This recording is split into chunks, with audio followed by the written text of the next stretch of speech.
Navbatdagi darsimiz 19-dars sonlarini qo'shish vazifalarga qaraymiz.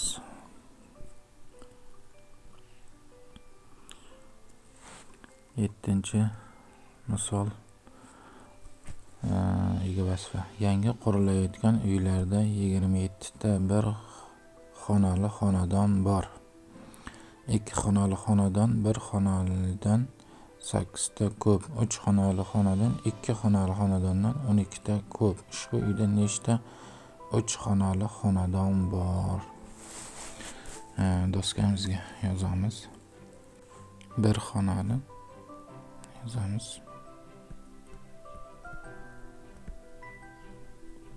Xonali xonadonlarimiz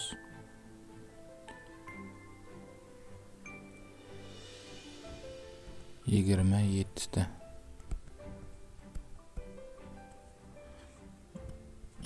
Ikki xonali xonadonimiz aytyaptiki, bir xonalidan 8 ta ko'p.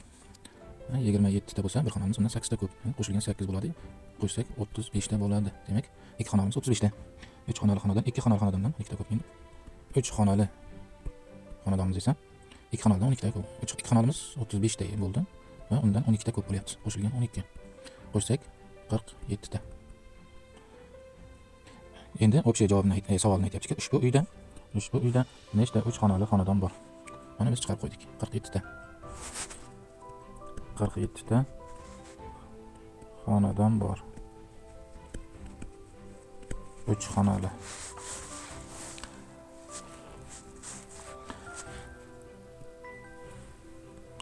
Keyingi 8-misol hisoblang. Hisoblash kerak. 6 ga 18 ni qo'shamiz. 24. 29 ga 5 ni qo'shamiz. 34. 45 ga 9 ni qo'shamiz. 54. 64 ga 8 ni qo'shamiz. 72. 37 ga 6 ni qo'shsak 43. 8 ga 19 ni qo'shsak 27 bo'ladi. Rahmat e'tiborlaringiz uchun.